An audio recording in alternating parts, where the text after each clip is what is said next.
Olá, seja bem-vindo a mais uma edição do Linha de Frente, o conteúdo de política do Grupo Aratu SBT, também junto com o Aratu On. A gente está conversando com os pré-candidatos à Prefeitura de Salvador e de outras cidades do interior da Bahia, justamente com o objetivo de ajudar você, cidadão, eleitor, a escolher bem, a ter mais informações sobre os postulantes à Prefeitura, as administrações municipais, pessoas que vão comandar as suas vidas, as nossas vidas, a partir de janeiro de 2021. Com o apoio técnico de Everton do Vale e a produção de Cris Almeida, eu, Pablo Reis, converso hoje com o deputado federal João Carlos Bacelar Batista, que gosta de ser chamado de Bacelar. Seja bem-vindo, deputado. Tudo bem com o senhor? Olha, Pablo, que satisfação estar aqui conversando com vocês do Linha de Frente, com o Grupo Aratu e especialmente sendo entrevistado por você. Eu tenho uma admiração muito grande pelo seu trabalho e acho que a Bahia precisa de comunicadores como você e de programas como esse, quando teremos a oportunidade de mostrar as nossas ideias e projetos para a cidade do Salvador. Obrigado pelo elogio, e o tempo aqui vai ser completamente aproveitado para a gente entender as propostas do deputado e pré-candidato Bacelar e saber o que é que ele tem a oferecer para a comunidade de Salvador. Mas antes da gente falar sobre política, a gente vai falar sobre migração. Eu, como o senhor, somos do interior da Bahia. Eu de Alagoinhas, o senhor de Esplanada. Por que Salvador virou uma terra tão cobiçada para grande parte dos baianos, na sua opinião, Bacelar? Olha, a gente aí tem que voltar à década de 50, quando há uma mudança muito forte na Bahia na questão econômica. Nós saímos de uma sociedade rural para uma sociedade altamente urbanizada. E isso teve um impacto muito forte em Salvador.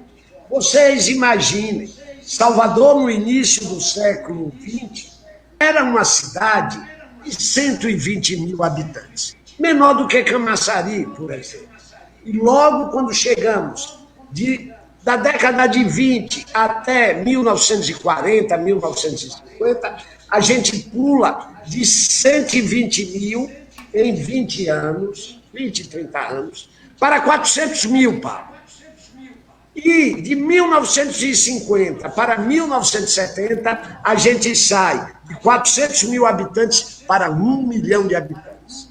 Salvador atinge, na década de 70, 1 milhão de habitantes. E agora, 30 anos depois, nós já estamos com 3 milhões de habitantes. Salvador é uma das capitais brasileiras com maior adensamento populacional. Em função disso, e aí, Pablo Reis, João Carlos Bacelar Batista e milhares de outros baianos vieram nesse processo para Salvador, à procura de educação, à procura de emprego, à procura de uma melhoria da qualidade de vida. Então, Pablo Reis e Bacelar são exemplos do processo de urbanização que a Bahia sofreu no século XX. Aí que vem a pergunta. Eu, assim como o senhor também, fomos muito bem acolhidos por Salvador. Uma terra bem generosa, uma terra de irmãos, assim como a gente observa no interior da Bahia. Só que esse crescimento apontado pelo senhor, esse crescimento exponencial em tão pouco tempo, muita gente no mesmo espaço, no mesmo território, disputando as mesmas vagas de emprego, usando o mesmo transporte coletivo, criando problemas para a segurança pública e também demandas para a saúde e para a educação. E isso gera uma possibilidade de colapso numa cidade que não foi originalmente preparada para isso. Como é que o senhor enxerga essa situação e de que forma o prefeito da cidade, e não o governador do estado, por exemplo, o prefeito pode ajudar a resolver esse problema que o senhor chamou muito bem de adensamento populacional? Pablo, você dá o diagnóstico do que ocorreu e os problemas. não é? Uma cidade que não estava preparada para receber esse número de imigrantes, uma cidade que não tinha uma política adequada de ocupação e uso do solo, uma cidade que não tinha equipamentos. Então, a cidade reagiu como? Jogando essa população que chegava para a periferia da cidade, para áreas distantes do centro da cidade, sem nenhuma infraestrutura. E aí os atuais gestores, que isso não é um problema de uma gestão, são décadas, se acumulou nessa cidade uma falsa ideologia. Qual é essa falsa ideologia? É a ilha da fantasia. Os governantes criaram uma ilha da fantasia, como se na cidade do Salvador nós tivéssemos um núcleo de sol, sal, sexo, diversão, cultura, lazer, geração de renda, riqueza, tudo concentrado nas mesmas mãos. As oportunidades para os mesmos, as obras nos mesmos locais. E essa ilha da fantasia que faz um mês de Réveillon, 2 meses de Carnaval, 1 mês de São João, essa ilha da fantasia era como se aqui nós vivêssemos.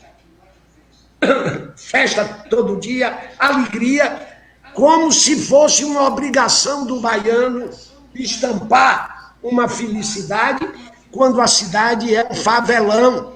Você tem esse núcleo que tem padrões de consumo que nem países europeus avançados têm, esse núcleo, né, de concentração de riqueza em Salvador, e o resto da cidade é um favelão. E aí eu entro com uma proposta revolucionária. Eu quero governar Salvador a partir dos bairros, que é o local onde as pessoas vivem. E vou articular todas as secretarias e todos os programas de governo a partir dos bairros. Nós vamos mudar a lógica do concreto, a lógica de só investir em Ondina, Barra, Graça, Caminho das Árvores. Não. Nós, inclusive, vamos fazer o orçamento regionalizado valer. O morador de Paripe vai saber quanto mensalmente a prefeitura investe em Paripe, quanto investe em Itapuã, quanto investe na Barra, em Ondina, etc. Os equipamentos, eu fiz agora, Paulo, um georreferenciamento dos equipamentos públicos da cidade. Nós estamos montando o programa de governo, as diretrizes do programa de governo. E, para isso, nós fizemos um georreferenciamento de todos os equipamentos públicos de Salvador. Dói o coração. Na ponta da península estão concentrados os equipamentos de saúde, de educação, de cultura, de lazer. Quando você segue em direção ao norte da cidade, acabaram, vão rareando, e a exceção da rede de educação, que está mais ou menos bem distribuída na cidade, o que nós vemos é que a Prefeitura do Salvador administra a cidade de 2 maneiras. Uma, para os cidadãos de primeira classe. Aí você tem os melhores equipamentos, os melhores serviços. E o restante são os cidadãos de segunda classe, que recebem a borra de asfalto que todo mês a Prefeitura tira em Ondina, a borra de asfalto que todo mês a Prefeitura tira na Centenário. Me perdoe, Pablo. Você tem passado, por exemplo, na Centenário nos últimos dias? Se tiver passado, você vai ver que como fazem todos os meses, retiram o asfalto. Eu não entendo o que é isso. A Prefeitura precisa explicar. Todo mês, o asfalto da Barra, da Graça, de Ondina e da Centenário é retirado.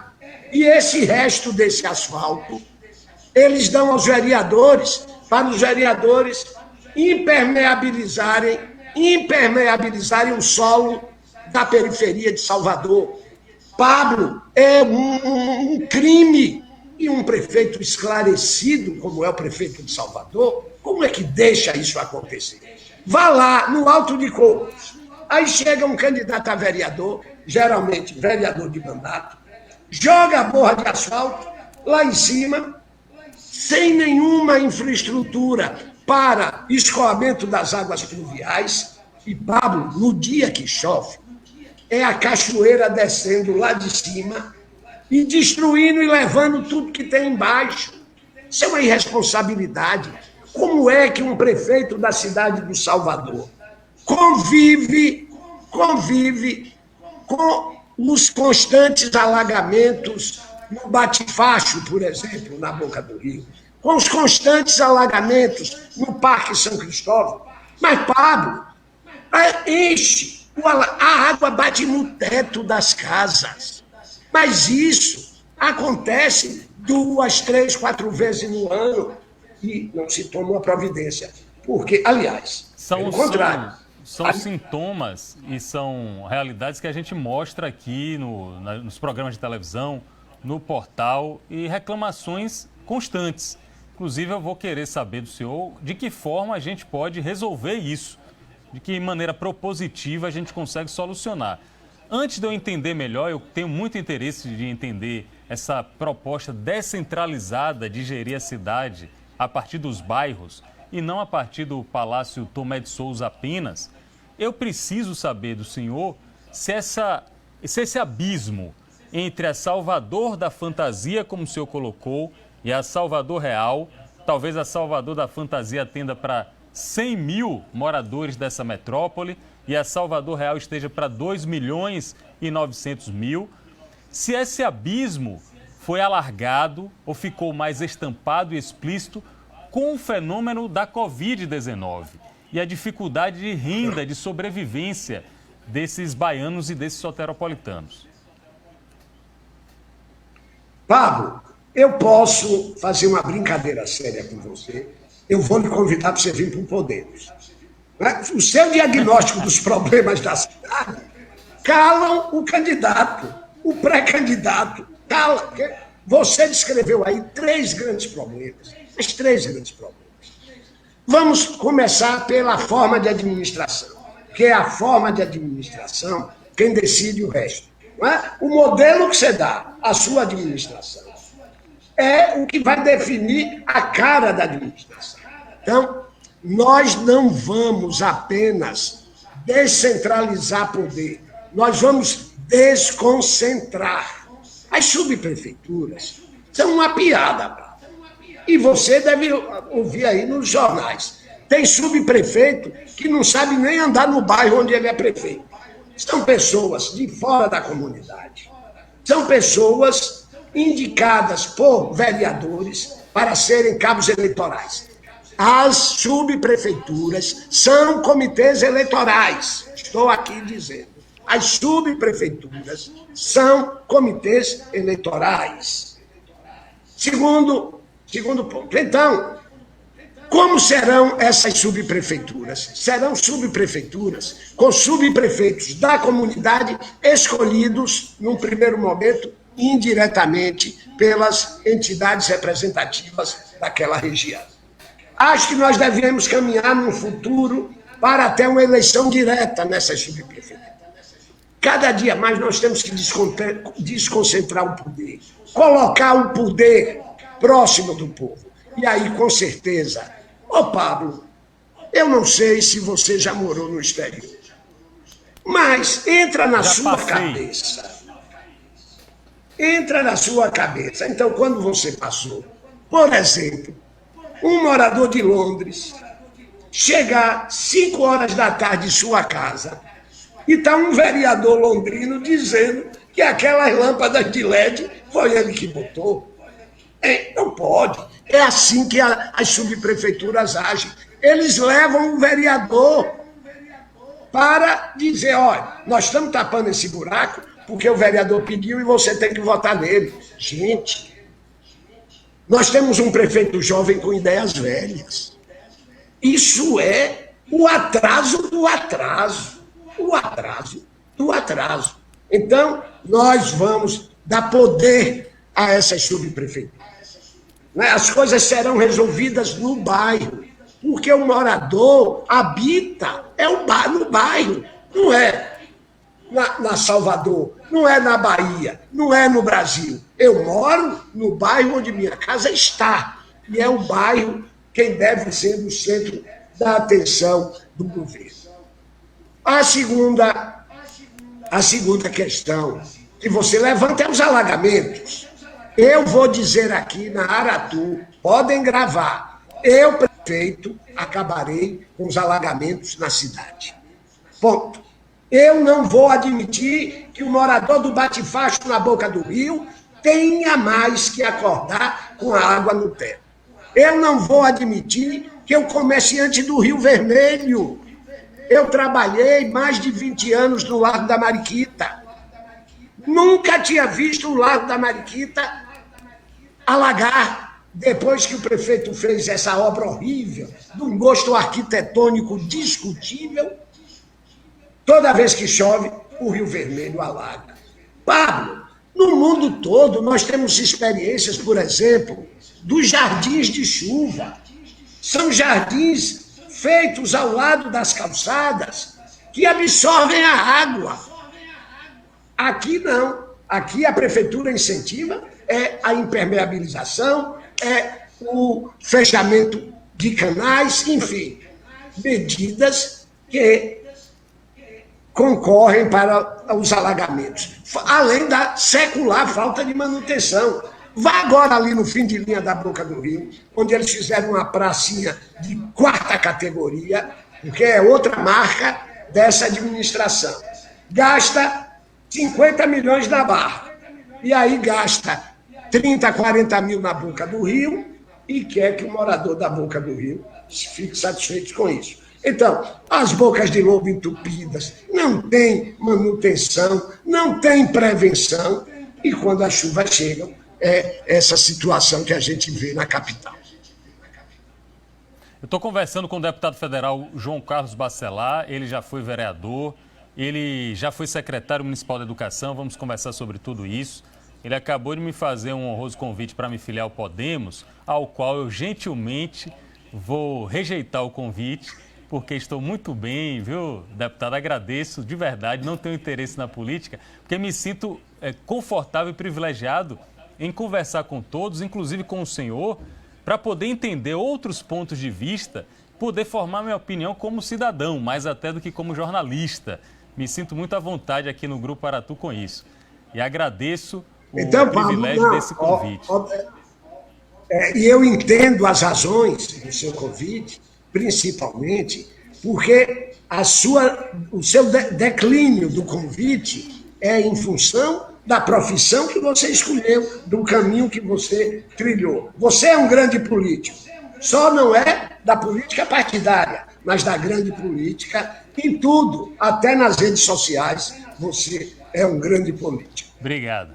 Vamos falar a respeito disso porque ambos convivemos mais proximamente nas redes sociais, conhecemos um pouco dos pensamentos, das propostas dos outros e tratamos de uma maneira legitimamente democrática, sabendo quando é o espaço do outro falar e quando é o nosso espaço de ouvir, quando a gente pode reagir, quando a gente pode rebater na maior civilidade. E isso que eu gosto muito em grande parte dos políticos baianos. Queria que fossem todos, mas a gente está num processo de evolução. Conversando com João Carlos Bacelar, me vem à mente a questão do racismo. Por que o racismo? Porque ele já teve uma atuação, tem uma atuação importante, já teve uma atuação de destaque na frente parlamentar de combate ao racismo, como vereador, como um dos líderes dessa frente. E de lá para cá, ao contrário do que a gente poderia supor, o racismo está esgarçando a sociedade ao invés de estar sendo banido, de estar sendo descartado. O senhor está acompanhando, como o mundo inteiro, estarrecido, as questões vinculadas à segregação racial no mundo, no Brasil e na Bahia. Como é que a gente vai conseguir, deputado e pré-candidato Bacelar, aqui na nossa Roma Negra, na cidade mais preta do nosso hemisfério, como é que a gente vai conseguir vencer essa batalha?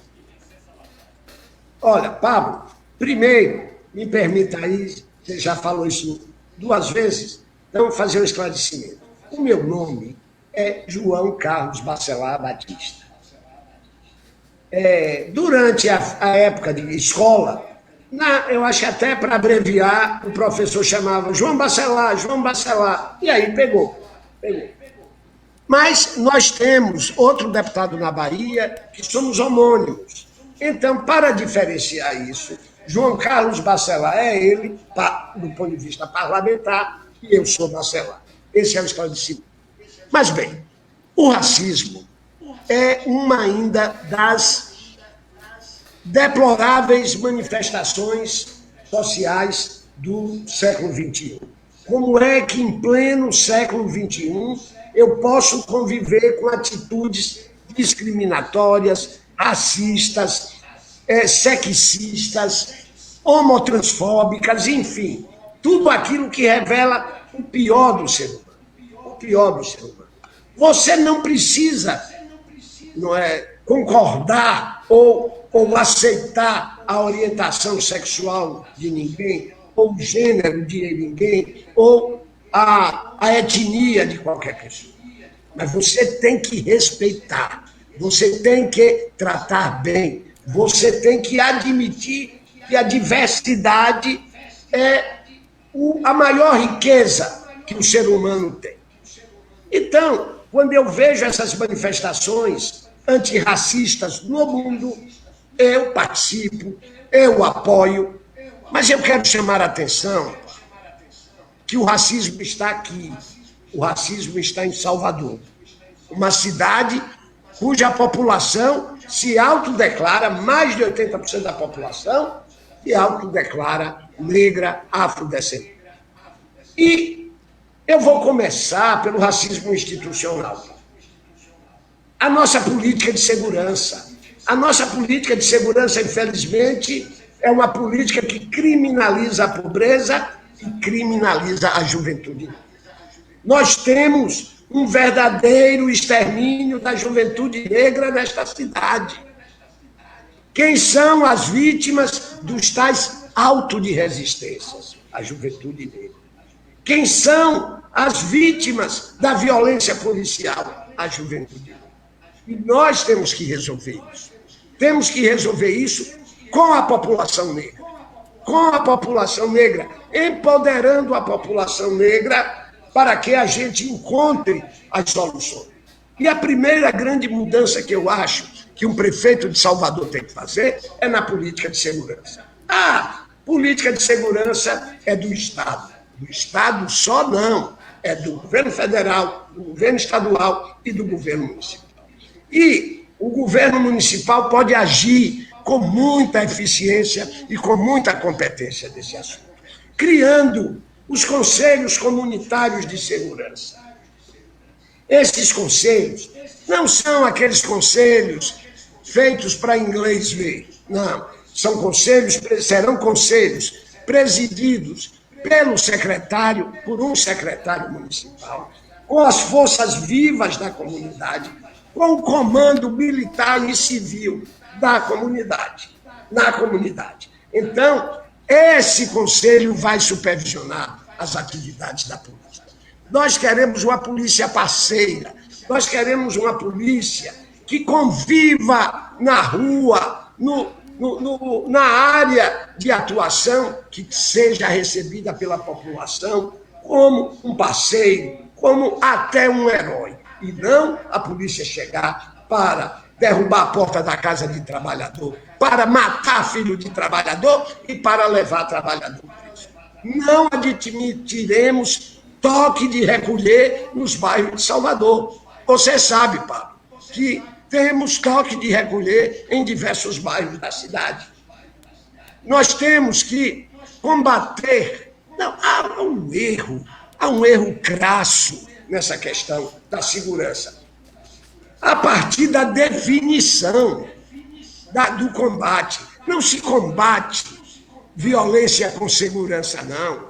Não se combate violência com segurança, não. Violência se combate com duas coisas: convivência e confiança. Nós temos que botar a população para conviver, para estar na rua, para estar na festa. Pablo, aqui é o contrário. A polícia chega no Nordeste de Amaralina, impedindo o campeonato de futebol, impedindo a festa de Natal, porque acha que isso é combater a violência. Não. Combater a violência é... Desculpe, pré-candidato. Estamos com o senhor aqui, pré-candidato Bacelar, deputado federal, pré-candidato à Prefeitura de Salvador. Estamos pelas redes sociais do Aratu On e também ao vivo no programa de Casimiro Neto, que ambos, nós dois, somos admiradores. Casimiro Neto colocando ao vivo também na TV. Muito obrigado. Casimiro também participa com a gente do Linha de Frente. Ainda no quesito racismo... Um abraço para esse grande comunicador e que atinge, não é, parcelas significativas do setor napolitano. Mas, Pablo, só para fechar essa questão da segurança, eu tenho como consultor, o Podemos, a Rede e o PTC, tem como consultor para essa área Jorge Melguizo. Jorge Melguizo é um colombiano que tirou Medellín da capital mundial da violência e transformou Medellín numa capital com os mais baixos índices de violência na América Latina e com padrão de vida europeu. Pois bem, é essa pessoa, Jorge Melguizo, um dos nossos consultores na área da segurança. O senhor é um homem de partido, o senhor exerce a política partidária há algum tempo e sempre na posição de destaque, de liderança de partido, de presidência de partido.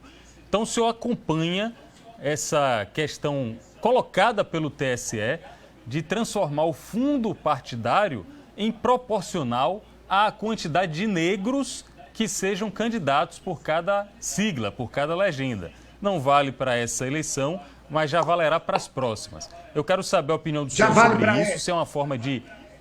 Já vale para essa? Já. O ministro, não sei se foi o Lewandowski, suspendeu a decisão de 2022, já vale para 2020. Acho uma medida corretíssima. Agora, no nosso caso é inócua. Por quê? Porque nós aplicamos um percentual maior do que esse para candidaturas negras. O nosso partido, 80% é formado por pessoas afrodescendentes negras. Então, eu acho que o percentual teria que ser maior. Deveria ser o percentual daquele segmento na população. Então, vamos dizer, se na Bahia os negros representam 80% dos recursos deveriam ser direcionados a essas candidaturas. Acho, igual a cota, não são soluções ideais, mas são as soluções possíveis e necessárias no momento.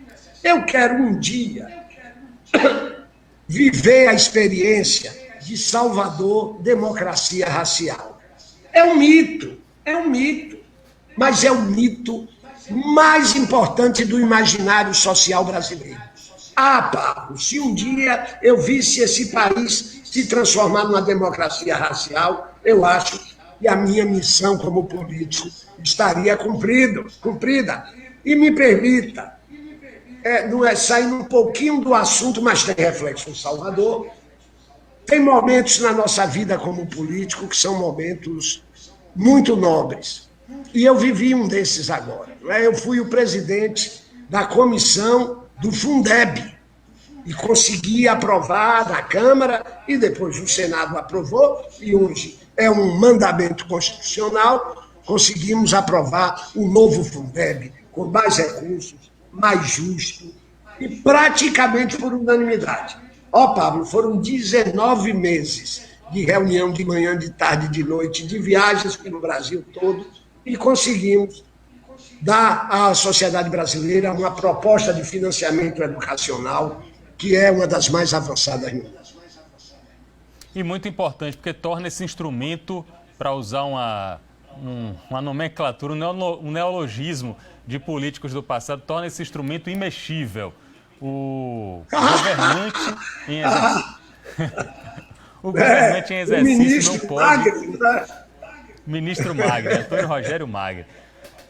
O pré-candidato Bacelar, a conversa está muito boa, eu vou chamar agora para a nossa representatividade, para o nosso empoderamento, uma jovem jornalista, talentosa, comprometida, Cris Almeida. Ela tem uma pergunta para o senhor. Cris é bonitinha, é novinha, mas faz perguntas contundentes. Acompanhe essa pergunta de Cris Almeida. Olá, deputado. Primeiro quero agradecer por ter aceitado o convite aqui do Linha de Frente.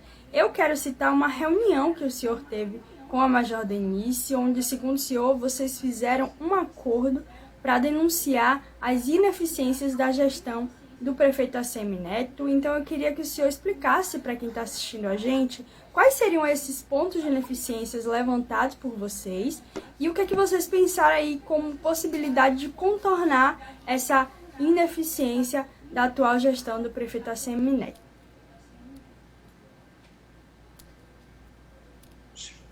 Pablo, parabéns.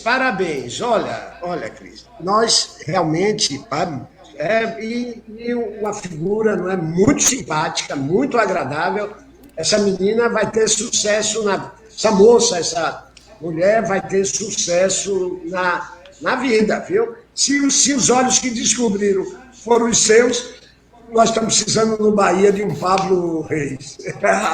Mas olha, eu recebi a Major Denise, como estou aberto a receber Olívia, a receber o Sargento Isidório, com a pré-candidata Lídice da Mata, eu tenho conversado muito, tivemos reunião no dia 7 de setembro, hoje já tivemos reunião, enfim, nós somos do mesmo grupo político, nós fazemos parte do mesmo agrupamento.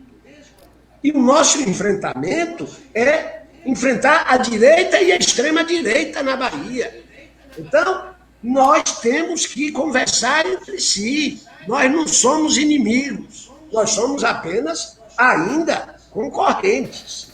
Então, quando eu tive a satisfação de receber a Major Denise, que quero aqui publicamente dizer, uma pessoa muito simpática, humilde, com uma história de vida belíssima, recebi na presença de Magno Lavigne, pré-candidato a vice-prefeito pela Rede de Sustentabilidade, e de Rivailton Veloso, presidente do PTC.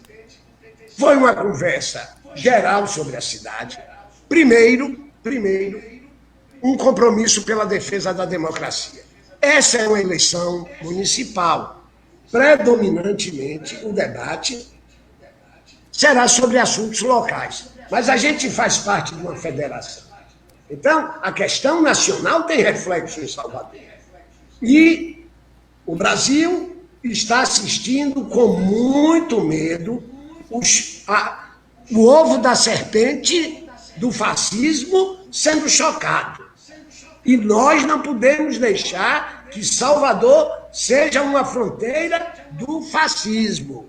Então, nós que somos do grupo do governador Rui Costa, nós que somos democratas, nós que somos defensores da democracia participativa, nós não podemos estar distantes. Então, com a Major Denise, o primeiro assunto foi o assunto da defesa da democracia.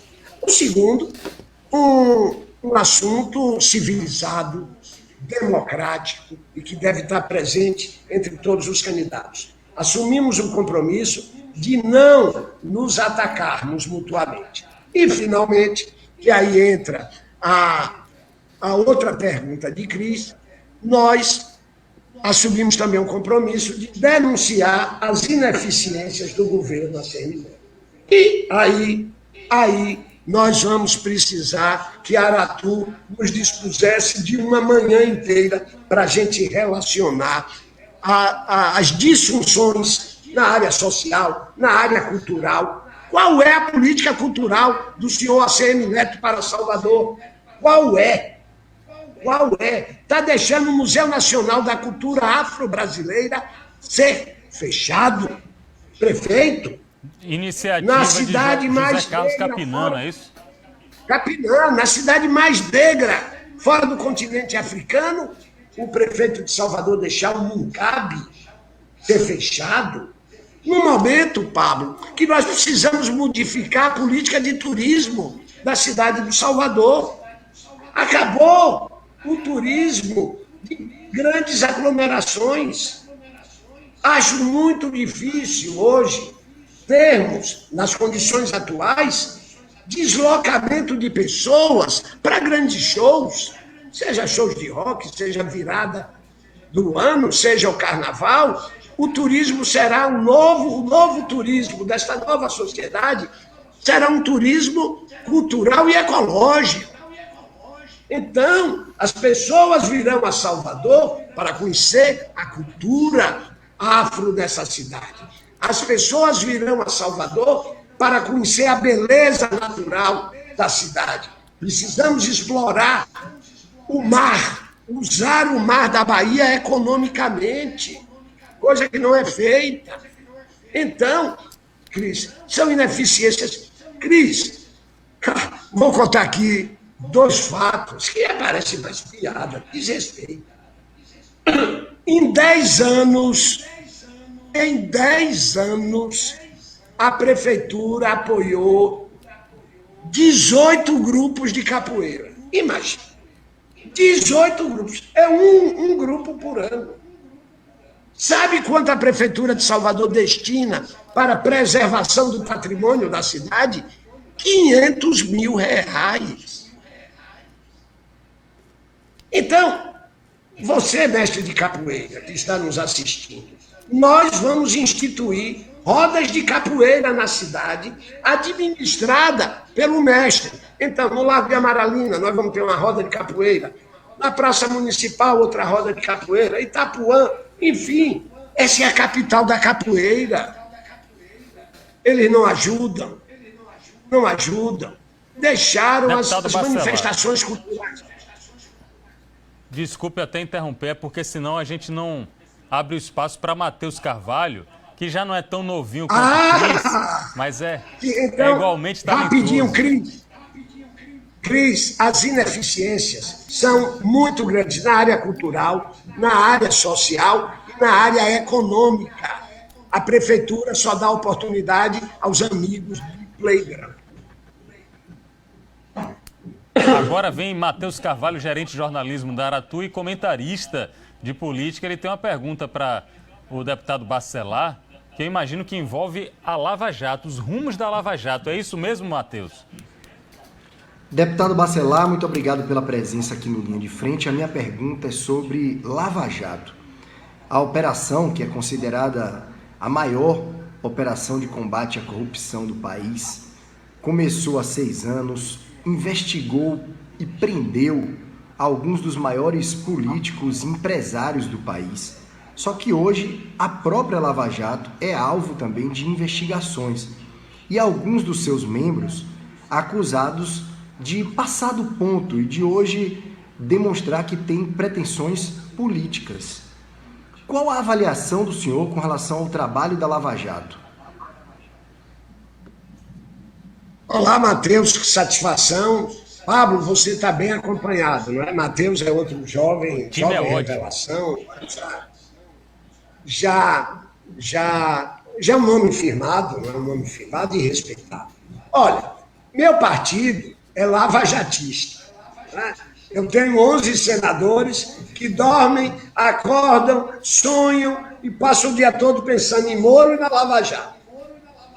Acho que a Lava Jato teve um papel fundamental no país. Mostrou ao homem simples do interior, ao trabalhador da zona urbana, que nesse país a lei é para todos, que nesse país rico vai para a cadeia.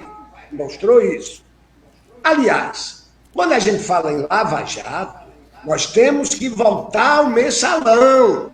Não é? O judiciário, naquele momento, especialmente o STF, também tomou medidas, não é, de combate à corrupção. Agora, transformaram uma operação num partido político, infelizmente. Mas isso, Matheus, Pablo, isso é do ser humano.